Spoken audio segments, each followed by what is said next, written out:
السلام علیکم ورحمۃ اللہ وبرکاتہ۔ اعوذ باللہ من الشیطان اللعین الرجیم، بسم اللہ الرحمن الرحیم۔ یا اللہ یا رحمان یا رحیم یا مقلب القلوب ثبت قلبی علی دینک۔ خداوند متعال کا انتہائی شکر ادا کرتے ہیں کہ اس نے ہمیں کلام مولا امیر المومنین علیہ السلام کو سمجھنے و سمجھانے کی طرف راغب کیا۔ الحمدللہ مولا کی خطبہ نمبر 1 پر ہماری گفتگو جاری تھی۔ پچھلے لیکچر میں ہم اس فراز تک پہنچ گئے تھے کہ مولا فرماتے ہیں وَنَشَرَ الرِّيَاحَ بِرَحْمَتِهِ، یعنی خداوند عالم نے اپنی رحمت سے ہوائیں چلائی ہیں۔ آج کی گفتگو اس کے آگے کے فراز پر ہوگی انشاءاللہ۔ اس کے آگے مولا ارشاد فرماتے ہیں وَوَتَّتَ بِالصُّخُورِ مَيْدَانَ أَرْضِهِ، اور سخت پتھروں یا کہیں پہاڑوں کی کیلوں کے ذریعے زمین کے اضطراب کو، زمین کی لرزش کو، زمین کی حرکت کو روک دیا۔ یعنی زمین کی حرکت کو پہاڑوں کی میخوں سے یا کہیں کیلوں سے سنبھال کر رکھا ہے۔ ہم چاہیں تو جا کے گوگل یا انٹرنیٹ پر سرچ کر سکتے ہیں the relation ship between mountains and earthquake, پہاڑوں و زلزلوں کے بیچ رابطہ، یا ڈو ماؤنٹینز پریونٹ ارتھکویکس، کیا پہاڑ زمین کو زلزلوں سے بچاتے ہیں؟ بہت سارا مواد، بہت سارا کام ہمیں مل جائے گا۔ البتہ یہ بات بھی ذہن میں رہے کہ جہاں خدا یا خدا کا کوئی نمائندہ کوئی بات کہتا ہے تو اس بات کو چھپانے یا رد کرنے میں بہت ساری طاقتیں لگ جاتی ہیں۔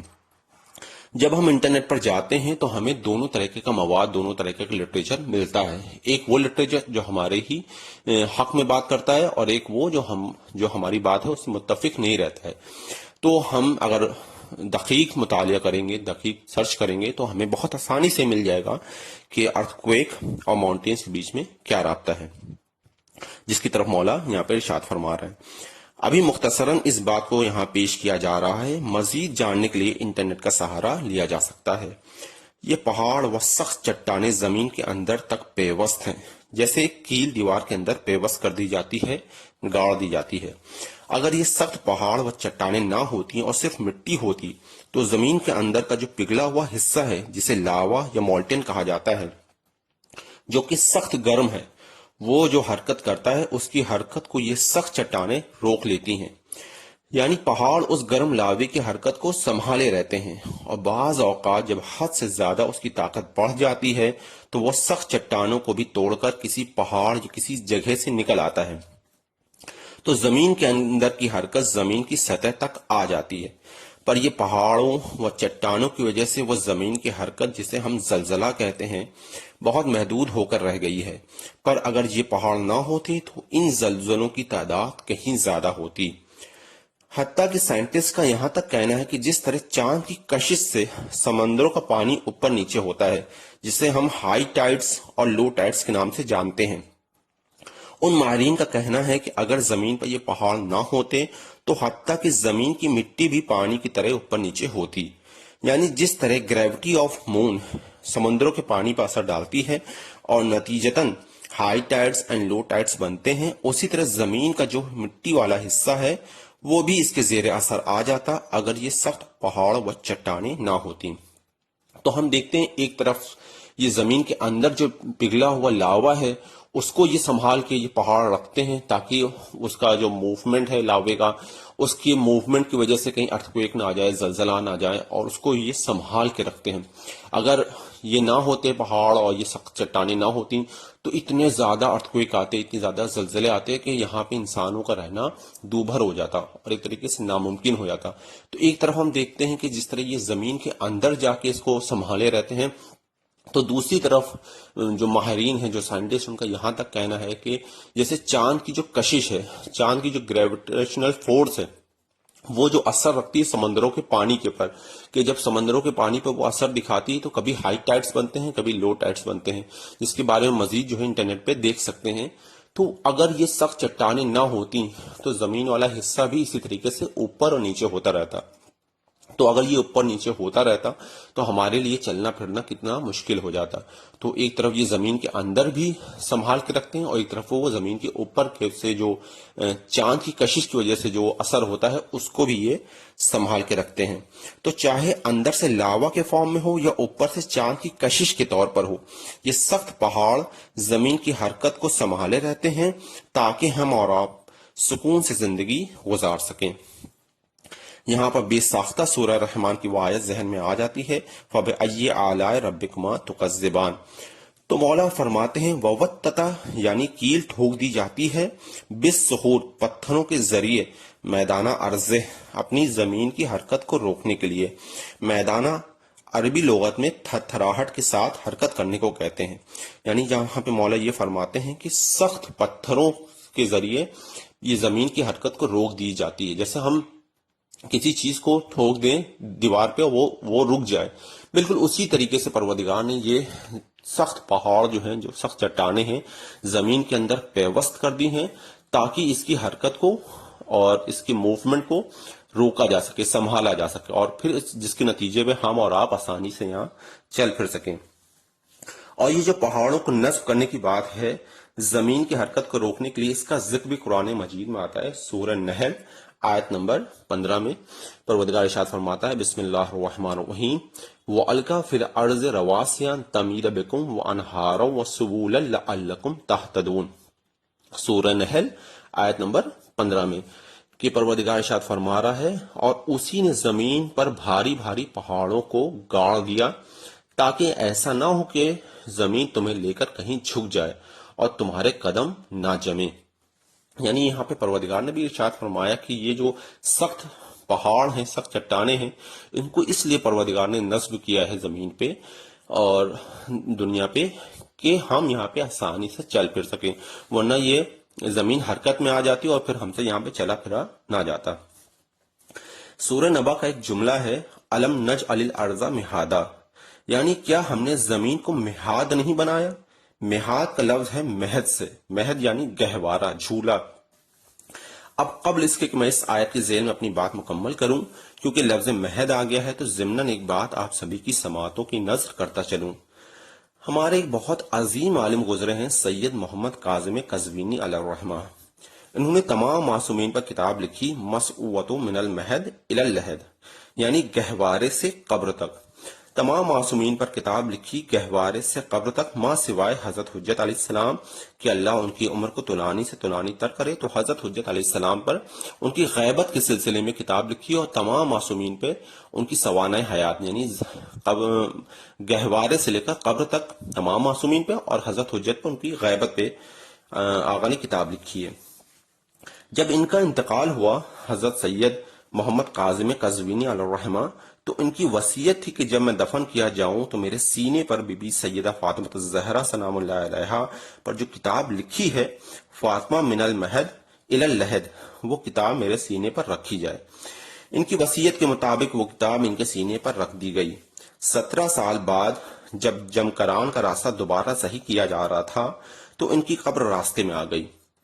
17 سال بعد جب ان کی قبر کھودی گئی تو لاشا بھی سالم تھا اور کتاب بھی سالم تھی۔ کوئی چاہے تو انٹرنیٹ پر مزید تحقیقات بھی کر سکتا ہے۔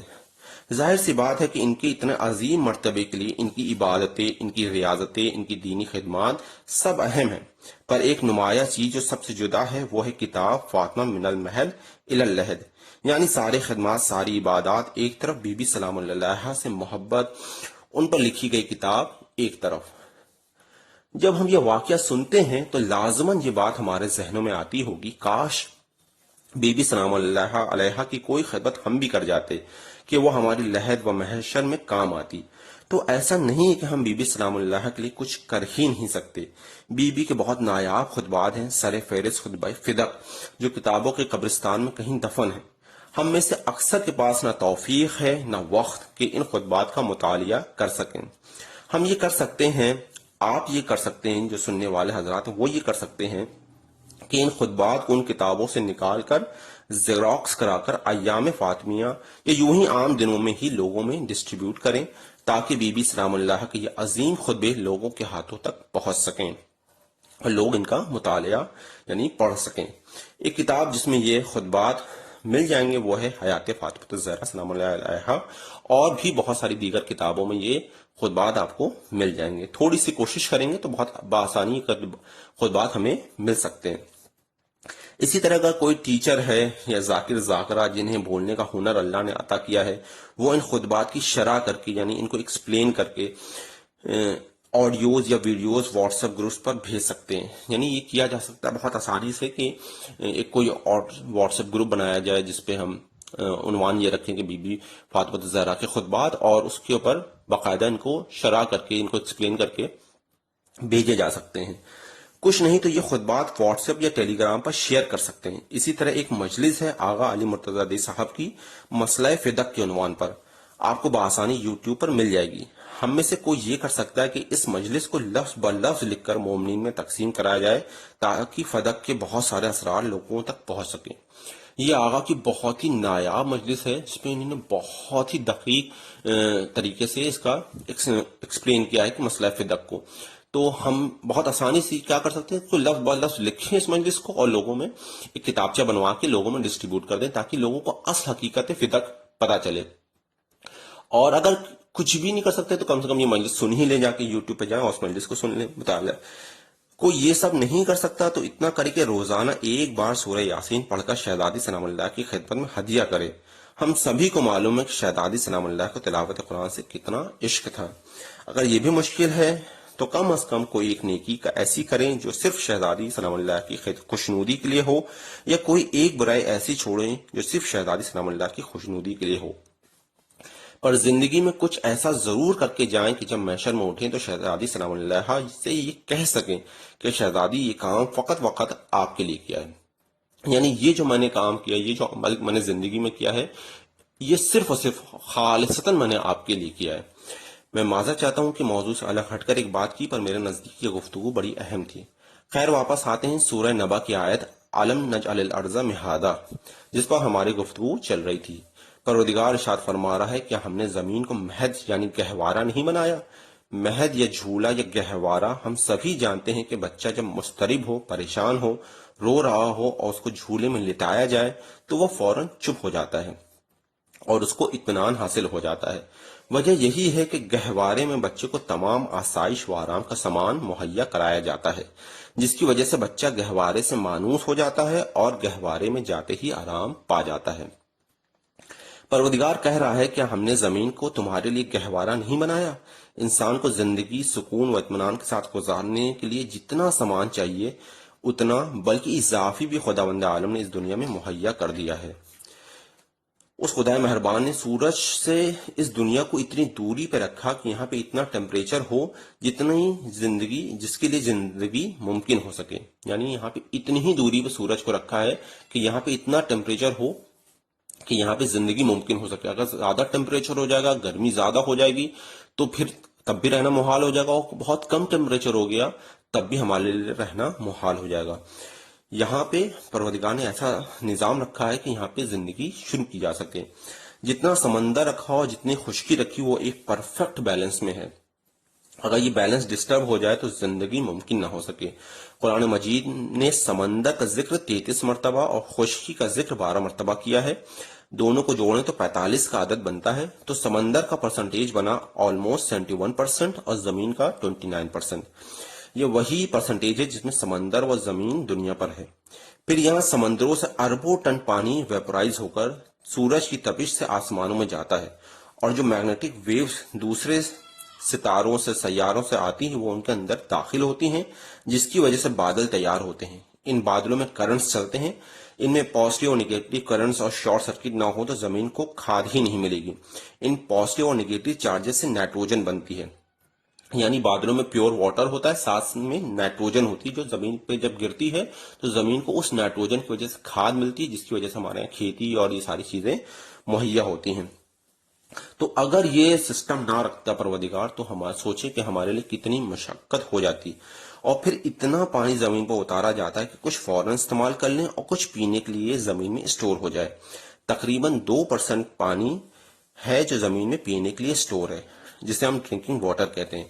اور ہم جو کبھی کبھی یہ کہتے ہیں کہ واٹر لیول نیچے جا رہا ہے، وہ انسانوں ہی کی لاپرواہی سے یا کہیں ظلمت کی وجہ سے ہوتا ہے. قرآن مجید میں سورہ نحل آیت نمبر 118 میں ارشاد ہوتا ہے وَمَا ظَلَمْنَاهُمْ وَلَكِنْ كَانُوا أَنفُسَهُمْ يَظْلِمُونَ. ان پر ہم نے ظلم نہیں کیا بلکہ وہ خود اپنے اوپر ظلم کرتے ہیں. پروردگار ارشاد فرما رہا ہے کہ ہم نے کسی بندے پر ظلم نہیں کیا ہے. بندے پر جو بھی پریشانی آتی ہے وہ اس کے خود کی وجہ سے آتی ہے. جب سبھی زمین سے پانی نکالنے لگے اور ضرورت سے زیادہ نکالنے لگے اور زیادہ ضائع کرنے لگے تو الٹیمیٹلی واٹر لیول تو نیچے جائے گا ہی۔ قرآن مجید نے اس کی طرف بھی اشارہ کیا ہے۔ سورہ ملک کی آخری آیت میں ارشاد فرماتا ہے، بسم اللہ الرحمن الرحیم، قل ارائیتم ان اصبح ماؤکم غورا فمن یاتیکم بماء معین، یعنی کہہ دیجئے کہ تمہارا کیا خیال ہے اگر تمہارا سارا پانی زمین کے اندر جذب ہو جائے تو تمہارے لیے چشمے کا پانی بہا کر کون لائے گا؟ یعنی پروردگار نے اس طرف متوجہ کیا ہے ہمیں کہ اگر یہ زمین کا سارا پانی جو ہے، جو اسٹور ہوتا ہے ہمارے ڈرنکنگ واٹر کے لیے، پینے کے لیے، وہ زمین کے بہت نیچے چلا جائے تو اس کو واپس کون لے کے آئے گا؟ یعنی یہ خداوند عالم کتنا خوبصورت نظام ہے جس کے تحت ہماری دنیا چل رہی ہے۔ یہ سارا خوبصورت نظام خداوند عالم نے رکھا کہ بندوں کو جب پانی چاہیے تو زمین کے اندر سے نکال لے، انہیں نہروں ندیوں کی طرف جانے کی زحمت نہ اٹھانا پڑے، اور جتنا پانی آسمانوں پر جاتا ہے اس کا بس تھوڑا سا پورشن، تھوڑا سا حصہ بارش کے طور پر زمین پر اتارا جاتا ہے۔ اگر تھوڑا زیادہ بارش ہو جائے تو باڑھ آ جائے اور علاقے بہہ جائیں تو یہ پانی کو پہاڑوں کی چوٹیوں پر بادلوں کے طور پر اسٹور کر دیا جاتا ہے۔ یہ سب نظام قدرت ہے۔ یہ سب بادلوں میں پانی اسٹور رہتا ہے، انسانوں کو جتنی ضرورت ہوتی ہے بس اتنا پانی زمین پر بھیجا جاتا ہے۔ اگر بادل پھٹ جائیں تو تمام علاقہ بہہ جائے، جیسا کہ ہم نے کیدارناتھ میں دیکھا تھا۔ بس بادل کا ایک ٹکڑا ہی ٹوٹا تھا تو اس سے کیدارناتھ بہہ گیا۔ اب بس 10% بات، اگر صرف 10% بادل ہی پھٹ پڑیں تو زمین باقی نہ بچے، پر اس خدائے مہربان نے سب خوبصورتی سے سنبھالا ہوا ہے۔ یہ وہ نعمتیں ہیں جہاں ہمارا ذہن ہی نہیں جاتا۔ اسی طرح زمین کے بہت ساری لیئرز لگا دی تاکہ باہر اسپیس سے کوئی خطرناک جان لیوا چیز ہماری ایٹماسفیئر میں نہ آئے، ساتھ ہی سمندروں کا پانی بھاپ بن کر دوسرے اسپیس میں نہ چلا جائے۔ بڑی باریکی سے اس نے ایک ایک چیز کو اس کائنات میں پرویا ہے تاکہ اس کی اشرف المخلوقات یہاں بڑے آرام سے رہ سکے، جیسے ایک گہوارے میں بچہ آرام سے سوتا ہے۔ اس لیے کہا الم نجعل الارض مہادا۔ الحمدللہ مولا کے خطبہ نمبر 1 کا پہلا حصہ مکمل کیا۔ خطبے کا پہلا حصہ ذات واجب کی عظمتوں سے متعلق تھا، جس میں اس کی بلندیوں اور گہرائیوں کے تذکرے کے ساتھ اس کی بے پایہ نعمتوں کی طرف بھی اشارہ کیا گیا تھا، اور یہ واضح کیا گیا تھا کہ اس کی ذات مقدس لامحدود ہے اور اس کی ابتدا و انتہا کا تصور بھی محال ہے۔ البتہ کہ اس کے احسانات کی فہرست میں سر فہرست 3 چیزیں ہیں، یعنی 3 چیزوں کی طرف جو اس کے عظیم احسانات میں مولانا نے جو 3 احسانات کی طرف اشارہ کیا وہ یہ تھے۔ پہلا، اس نے اپنی قدرت کاملہ سے مخلوقات کو پیدا کیا ہے۔ دوسرا، اس نے اپنی رحمت شاملہ سے سانس لینے کے لیے ہوائیں چلائی ہیں۔ تیسرا، انسان کے قرار و استقرار کے لیے زمین کی تھرتھراہٹ کو پہاڑوں کی میخوں کے ذریعے روک دیا ہے، ورنہ انسان کا ایک لمحہ بھی کھڑا رہنا محال ہو جاتا اور اس کے ہر لمحے گر پڑنے اور لٹ جانے کا امکان برقرار رہتا۔ یعنی 3 جو پروردگار کی بے پناہ نعمتوں میں جو 3 کی طرف مولا نے ارشاد فرمایا وہ یہ تھیں کہ پہلی یہ کہ پروردگار نے اپنی مخلوقات کو خلق کیا ہے، ہمیں خلق کرنا ہی پروردگار کا بہت بڑا احسان ہے۔ دوسرا یہ کہ اس نے اپنی رحمت سے ہوائیں چلائی ہیں جس کی وجہ سے یہاں پہ زندگی ممکن ہو سکی، اور تیسرا یہ کہ زمین کی تھرتھراہٹ کو، زمین کی اضطراب، زمین کی لرزش کو، اس کی حرکت کو روکنے کے لیے پہاڑوں کو گاڑ دیا ہے زمین پر۔ یہ 3 احسانات کی طرف مولا امیر المومنین نے ارشاد فرمایا ہے۔ خطبے کے اگلے حصے میں مولا ارشاد فرماتے ہیں اول الدین معرفتہ، مولا ارشاد فرماتے ہیں کہ دین کی ابتدا، دین کی شروعات اس کی معرفت سے ہے۔ توجہ کریں، کوئی کہے میں دین کو کیوں مانوں، کیونکہ مولا علی علیہ السلام نے کہا ہے۔ حضرت امیر علیہ السلام کی بات کیوں مانوں، اس لیے کہ وہ رسول خدا صلی اللہ علیہ وسلم کے نمائندے ہیں۔ رسول خدا صلی اللہ علیہ وسلم کی بات کو کیوں مانوں، جب تک یہ سلسلہ اللہ تبارک و تعالیٰ سے شروع نہ ہو کوئی چیز معنی نہیں رکھتی۔ یعنی ہم یہ نہیں کہہ سکتے کہ ہم دین کو اس لیے مانتے ہیں کہ ہم مولا امیر المومنین علیہ السلام کو مانتے ہیں، تو پھر بات یہ آئے گی کہ ہم کیوں مولا امیر المومنین علیہ السلام کو مانتے ہیں، ہم کیوں نہج البلاغہ کو شرح کر رہے ہیں اور کیوں اس کو سمجھنے کی کوشش کر رہے ہیں، کیونکہ مولا امیر المومنین علیہ السلام جو ہے رسول خدا کے جانشین ہیں، تو رسول اللہ کی بات ہمیں ماننی ہوگی۔ تو رسول اللہ کی بات ہمیں کیوں ماننی ہے، کیونکہ رسول اللہ جو ہے خدا کے نمائندے ہیں، تو لا محالہ بات خدا تک پہنچ جائے گی اور ہمیں معرفت خدا ضروری ہے۔ یہاں پر ایک دعا کا ذکر کرنا چاہوں گا جو دعائے در غیبت امام زمان علیہ السلام سے مشہور ہے، اور ہر دن میں اس کی کم از کم ایک بار تلاوت ضرور کرنی چاہیے۔ یعنی ایک بہت ہی مشہور دعا ہے جسے ہم دعائے در غیبت امام زمان علیہ السلام کے نام سے جانتے ہیں، اور یہ بآسانی اگر آپ ڈیوائن پلس میں جائیں گے تو دعاؤں کے سیکشن میں جو سب سے آخری دعا ہے، ڈیوائن پلس میں دعاؤں کے سیکشن میں سب سے آخری دعا جو ہے وہ آپ کو یہی دعا مل جائے گی، در غیبت امام زمان علیہ السلام۔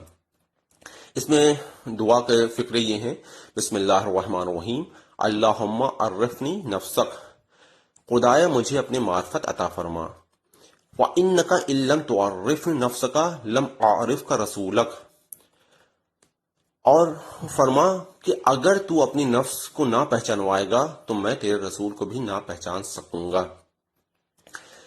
اللہم عرفنی رسولک فإنک ان لم تعرفنی رسولک لم اعرف حجتک، رسول کو نہیں پہچان سکوں گا، اور خدایا مجھے رسول کی معرفت عطا فرما کہ اگر تو اپنے رسول کو نہ پہچانوائے گا تو میں تیری حجت کو بھی نہ پہچان سکوں گا۔ اللہم عرفنی حجتک فإنک ان لم تعرفنی حجتک ضللت عن دینی، اور خدایا مجھے اپنی حجت کی معرفت عطا فرما کہ اگر تو اپنی حجت کو نہ پہچانوائے گا تو میں اپنے دین سے بھٹک جاؤں گا اور دین سے گمراہ ہو جاؤں گا۔ تو یہاں پہ جو بات ہے وہ یہ کہ شروعات جو ہے، ابتدا جو ہے خداوند عالم کی ذات سے ہے، کہ پہلے خداوند عالم کی ذات کی معرفت ہو، اور پھر اس کے رسول کی معرفت ہو، رسول کے بعد اس کے حجت کی، یعنی ہمارے جو معصومین ہیں، ہمارے ائمہ ہیں، ان کی معرفت، اور ان کی معرفت کے بعد دین کی معرفت کا سلسلہ آتا ہے۔ تو دعا کچھ یوں تھی: خدایا مجھے اپنی معرفت عطا فرما کہ اگر تو اپنے نفس کو نہ پہچانوائے گا تو میں تیرے رسول کو بھی نہ پہچان سکوں گا، اور خدایا مجھے رسول کی معرفت عطا فرما کہ اگر تو اپنے رسول کو نہ پہچانوائے گا تو میں تیری حجت کو بھی نہ پہچان سکوں گا، اور خدایا مجھے اپنی حجت کی معرفت عطا فرما کہ اگر تو اپنے حجت کو نہ پہچانوائے گا تو میں اپنے دین سے بھٹک جاؤں گا۔ یہ بہت ہی اہم دعا ہے، اور ہمیں کوشش کرنی چاہیے کہ دن بھر میں ایک بار اس کی تلاوت ضرور کریں۔ تو دین کی ابتدا معرفت پروردگار سے ہے۔ معرفت سے یہاں مانا وہی ابتدائی معرفت کہ خداوند عالم کی ذات ہے، یعنی بہت ہی دقیق معرفت کی بات نہیں کی جا رہی کہ اس کی پوری صفات کی معرفت ہو، صفات ثبوتیہ، صفات سلبیہ، کیا چیزیں خدا میں ہیں، کیا چیزیں خدا میں نہیں ہو سکتی، اتنی گہری معرفت کی بات نہیں کی جا رہی۔ بات یہ کہ خداوند عالم کی ذات ہے، بس آدمی یا انسان یہ سوچے، فکر کرے کہ کوئی تو ہے جس نے اس کائنات کو خلق کیا ہے، اور اگر انسان صرف دو وجوہات پہ غور کرے گا تو بآسانی اس کو خدا کی ابتدائی معرفت حاصل ہو جائے گی۔ پہلی یہ کہ اگر تصویر ہے تو مصور بھی ہوگا، اگر کوئی ڈیزائن ہے تو ڈیزائنر بھی ہوگا، اگر کوئی گھر ہے تو گھر کا بنانے والا بھی ہوگا۔ تو پہلی چیز جو انسان یہ سوچے کہ یہ اگر یہ نظام کائنات ہے، یہ سورج چاند ہے، یہ تمام انسان، تمام جنس اور انس اور پرند اور چرند، جتنی بھی مخلوقات ہیں دنیا کی، ہر چیز ہے، تو کوئی نہ کوئی تو ہوگا جو اس کا بنانے والا ہوگا، کیونکہ ہم چھوٹی سے چھوٹی چیز کے بارے میں یہ نہیں کہہ سکتے کہ یہ بنا بنائے بن گئی۔ ایسا نہیں کہہ سکتے کہ مثال کے طور پر ہم کسی کے گھر میں دعوت ہو، ہم کھانا کھانے جائیں اور میں کہوں کہ کھانا بہت اچھا بنا تھا، تو کس نے بنایا تھا؟ تو وہ کہنے اپنے آپ بن گیا۔ تو ہماری عقل اس بات کو گوارا نہیں کرے گی کہ کھانا اپنے آپ نہیں بن سکتا۔ تو پہلی چیز یہ کہ جو کوئی چیز ہے، کوئی چیز خلق ہوئی ہے تو کوئی نہ کوئی خالق اس کا ہوگا۔ اور دوسری چیز، یہ پہلی چیز ہے جس پہ انسان غور کر سکتا ہے، دوسری چیز یہ کہ اس جہان کا نظام، اس کائنات کا خوبصورت نظام، کہ سورج نکلتا ہے ڈوب جاتا ہے، چاند نکلتا ہے ڈوب جاتا ہے، ستارے دکھتے ہیں، ہر چیز بالکل ایک پابندی سے، ایک نظم، ایک بہت ہی اچھے سسٹم میں چل رہا ہے۔ تو جب کوئی سسٹم ہوتا ہے تو اس کو سسٹم کو مینج کرنے والا بھی ہوتا ہے، اپنے آپ سے کوئی سسٹم نہیں ہوتا ہے۔ مثال کے طور پہ ہم کہیں کہ ایک کالج میں ہم گئے، وہاں پہ بہترین طریقے سے پڑھائی ہو رہی تھی، کلاسز ارینج ہو گئی تھیں، فیکلٹی آ رہے تھے، وہ کلاسز لے رہے تھے، سب کچھ بہت ہی اچھے ایک نظام کے تحت، ایک بہت ہی اچھے سسٹم کے تحت چل رہا تھا، اور ہم یہ تصور کریں کہ یہ اپنے آپ ہو رہا تھا، اپنے آپ ہی کوئی فیکلٹی آ گیا اور وہ کلاسز لینے لگا، اپنے آپ ہی بچوں کو کہیں سے خبر مل گئی، وہ کلاس میں آ کے اٹینڈ کرنے لگے، تو ہمارا ذہن اس بات کو قبول نہیں کرے گا۔ ہم کہیں گے نہیں، کوئی تو ہے جو اس پورے نظام کو سنبھالے ہوئے۔ تو جب ایک ادنا سے اسکول، ادنا سے کالج کا نظام اپنے آپ سے نہیں ہو سکتا تو یہ پوری کائنات کا نظام کیسے اپنے آپ میں ہو سکتا ہے؟ تو ان دو چیزوں کی طرف دھیان دے انسان تو بآسانی ان پروردگار کی ابتدائی معرفت حاصل ہو سکتی ہے۔ دین کی اصل و اساس خدا شناسی ہے، یعنی معرفت پروردگار۔ دین کے لغوی معنی اطاعت و عرفی معنی شریعت کے ہیں۔ یعنی ڈکشنری کے اعتبار سے معنی ہوگا اطاعت، یعنی جو وہ کہہ دے وہ بندہ کر گزرے، اور عرفی معنی یعنی عام اعتبار سے معنی ہوگا شریعت، یعنی دین کا معنی ہے یا تو اطاعت یا شریعت، اور شریعت میں بھی پھر شریعت کا مطلب بھی یہی ہوگا کہ ہم اس کی اطاعت کریں۔ اگر ذہن کسی خدا کے تصور سے خالی ہوگا تو نہ تو اطاعت ہوگی، نہ ہی کسی آئین کسی قانون کو ماننے کا سوال پیدا ہوگا۔ البتہ جب انسان کی عقل و فطرت اس کا رشتہ کسی ما فوق الفطرت طاقت سے جوڑ دیتا ہے، یعنی خدا سے جوڑ دیتا ہے، اور اس کا ذوق پرستاری و جذبہ عبودیت اسے کسی معبود کے آگے جھکا دیتا ہے، تو وہ منمانی کر گزرنے کے بجائے اپنی زندگی کو مختلف قسم کی پابندیوں سے جکڑا ہوا محسوس کرتا ہے، اور انہی پابندیوں کا نام دین ہے، جس کا نقطۂ آغاز یعنی خالق کی معرفت اور اس کی ہستی کا اعتراف ہے۔ یعنی اگر ہماری زندگی میں کوئی خدا نہیں تو ہم جو چاہیں کر سکتے ہیں، ہمیں کسی کا کوئی ڈر نہیں، لیکن اگر ایک بار ہم نے خدا کے تصور کو مانا ہے تو پھر ہماری زندگی میں ایک آئین، ایک قانون آ جاتا ہے۔ جیسا کہ حابیل اور قابیل کے قصے میں ہم دیکھتے ہیں کہ جب قابیل نے کہا کہ ہم تمہیں قتل کر دیں گے، تو حابیل نے کہا کہ میں تمہیں قتل نہیں کر سکتا ہوں، کیونکہ میں خدا بندے عالم سے متعال سے ڈرتا ہوں، یعنی تم جو کر سکتے ہو، تم آزاد ہو، تم کر سکتے ہو، تم مجھے قتل کر سکتے ہو، لیکن میں نہیں کر سکتا ہوں۔ اسی طریقے سے بہت سے ایسے قانون ہیں جو ہم اپنے اوپر نافذ، ہم دیکھتے ہیں کہ ہم ایک جیسے معاشرے میں دیکھ سکتے ہیں کہ ایک بیوی جو ہے بے پردہ ہو کے ٹہل نہیں ہے، لیکن ایک جو خدا کی ماننے والی ایک بندی ہے، بیوی ہے، وہ با پردہ ہو کے نکلتی ہیں، تو ان سے کوئی کہے کہ آپ با پردہ ہو کے کیوں نکلنی ہے، تو کہیں کہ مجھے خداوند عالم دیکھ رہا ہے، میں ایسے نہیں کر سکتی ہوں کہ اپنی منمانی سے چلوں۔ تو خداوند عالم کو ماننے کا نتیجہ یہ ہوگا کہ انسان ایک قانون کے، ایک آئین کے دائرے میں آ جائے گا، اور جس کی طرح مولا ارشاد فرماتے ہیں اول الدین و معرفتہ، یعنی انسان کی زندگی میں اگر دین کا گزر ہوگا تو اس کا پہلا مرحلہ خداوند عالم کی ابتدائی معرفت ہے، یعنی پہلا مرحلہ جو ہے وہ خداوند عالم کی ابتدائی معرفت ہے۔ اور اکثر انسان اسے آخری منزل سمجھ لیتا ہے کہ بس میں نے خدا کو مان لیا، یہ ہماری آخری منزل تھی، جبکہ مولا ارشاد فرما رہے ہیں یہ ابھی ابتدا ہے، اور انشاءاللہ کہ آگے کے جب لیکچرز ہوں گے تو اس میں آپ کو بتائیں گے دوسرا مرحلہ کیا ہے، تیسرا مرحلہ کیا ہے، چوتھا مرحلہ کیا ہے۔ مولا نے بہت سارے مرحلے یہاں پہ بتائے ہیں، کیونکہ اکثر انسانوں کو خداوند عالم کی شناخت ہو جاتی ہے، تھوڑا سا وہ غور کریں، تھوڑا سا گھر والے ان کو سمجھا دیتے ہیں، تھوڑا سا معاشرہ، تھوڑا سا دینی کتابیں پڑھ دی، تو ان کو یہ بات تو بالکل کلیئر ہو جاتی ہے کہ کوئی تو ہے جو اس جہان ہستی کو چلا رہا ہے، یعنی خدا کی ابتدائی معرفت بندوں کو بہت آسانی سے حاصل ہو جاتی ہے۔ پر دو وجوہات ایسی ہیں جن کی وجہ سے آخر وہ ابتدائی معرفت کا انکار کر دیتا ہے، یعنی خداوند عالم کا انکار کر دیتے ہیں بندے۔ اکثر آپ نے دیکھا ہوگا کہ ایتھیسٹ ہو جاتے ہیں، نہیں مانتے ہیں خدا کو۔ دو وجہ کیا ہیں؟ پہلی وجہ یہ ہے کہ گھر والوں کا دباؤ۔ بہت بار ایسا ہوتا ہے کہ گھر والے جو ہے پریشرائز کر رہے ہیں کہ نہیں، گھر والے ایتھیسٹ ہیں، اب ایک بندہ دل سے تو مان رہا ہے کہ خداوند عالم، لیکن گھر والوں کا پریشر ہے، معاشرے کا پریشر ہے، اور جہاں وہ دوست رہتے ہیں، دوست وہ جو سرکل ہے ان سب کا پریشر، تو اس کی وجہ سے وہ انکار کر دیتا ہے کہ نہیں، اگر ہم نے مانا تو ہماری زندگی تھوڑی مشکل میں آ جائے گی۔ تو پہلی وجہ ہے جس کی وجہ سے خداوند عالم کا انکار کر دیتے ہیں، وہ ہے معاشرے کا پریشر، گھر والوں کا پریشر، دباؤ، جس کی وجہ سے وہ انکار کر دیتے ہیں۔ اور دوسری وجہ یہ ہوتی ہے کہ تساہل پسندی، یعنی کاہلی، کیونکہ ان کو معلوم ہے کہ اگر ہم نے دین کو مانا اور خداوند عالم کی ذات کو مانا تو خداوند عالم کی بھی ماننی پڑے گی، یعنی اس کی شریعت کو بھی ماننا پڑے گی، اس کی اطاعت کرنی پڑے گی۔ تو اس کی اطاعت نہ کرنی پڑے، کوئی نماز نہ ہو، کوئی روزہ نہ ہو، کوئی حج نہ ہو، کوئی خمس نہ ہو، زندگی بالکل آرام سے گزرے، جسے ہم کہتے ہیں بہت فریڈم والی زندگی، اپنے اعتبار سے جو ان کے ذہنوں میں رہتا ہے، کیا فریڈم ہے اللہ ہی بہتر جانتا ہے، لیکن وہ اپنے حساب سے جو فریڈم سمجھتے ہیں، اپنے حساب سے جو آزادی سمجھتے ہیں، تو اس آزادی کے لیے وہ خداوند عالم کا ہی انکار کر دیتے ہیں، کیونکہ خداوند عالم کی بات مانا تو پھر خداوند عالم کی جو اس کی شریعت ہے، جو اس کے آئین ہیں، جو اس کے قانون ہیں دین کے، ان پر بھی ہمیں چلنا پڑے گا۔ تو دو وجوہات ہیں جن کی وجہ سے انسان جو پہلی معرفت حاصل کرنے کے باوجود بھی اس سے ہاتھ دھو بیٹھتا ہے۔ پہلی وجہ یہی کہ گھر والوں کا دباؤ، اور دوسری بات یہ کہ تساہل پسندی، یا جسے کہیں کاہلی، سستی، کہ ہمیں کوئی آئین کے اوپر عمل نہ کرنا پڑے، کوئی قانون پہ عمل نہ کرنا پڑے۔